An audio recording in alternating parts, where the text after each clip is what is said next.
శంషాబాద్ విమానాశ్రయంలో ప్రపంచంలోని అతిపెద్ద కార్గో విమానం ల్యాండింగ్ అయింది. యాంటోనో N-124 అనే ఈ విమానం ప్రపంచంలోని అతిపెద్ద విమానాల్లో ఒకటి.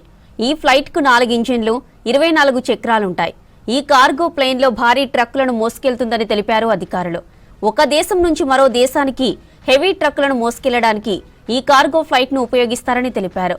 దీని రెక్కలు 6760 చదరపు అడుగుల పొడవు ఉంటుందన్నారు ఏవియేషన్ అధికారులు. ఇంత పెద్ద విమానం శంషాబాద్ ఎయిర్పోర్టుకు రావడంతో చుట్టుపక్కల ప్రాంతాల ప్రజలు సెల్ ఫోన్లతో చిత్రీకరించారు.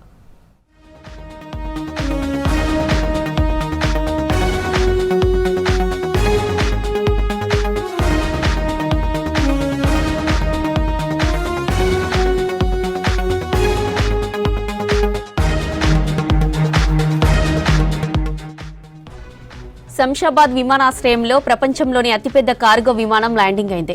యాంటోనో N-124 అనే ఈ విమానం ప్రపంచంలోని అతిపెద్ద విమానాల్లో ఒకటి. ఈ ఫ్లైట్ కు 4 ఇంజిన్లు, 24 చక్రాలుంటాయి. ఈ కార్గో ప్లేన్ లో భారీ ట్రక్కులను మోసుకెళ్తుందని తెలిపారు అధికారులు. ఒక దేశం నుంచి మరో దేశానికి హెవీ ట్రక్కులను మోసుకెళ్లడానికి ఈ కార్గో ఫ్లైట్ ను ఉపయోగిస్తారని చెప్పారు. దీని రెక్కలు 6760 చదరపు అడుగుల పొడవు ఉంటుందన్నారు ఏవియేషన్ అధికారులు. ఇంత పెద్ద విమానం శంషాబాద్ ఎయిర్పోర్టుకు రావడంతో చుట్టుపక్కల ప్రాంతాల ప్రజలు సెల్ ఫోన్లతో చిత్రీకరించారు.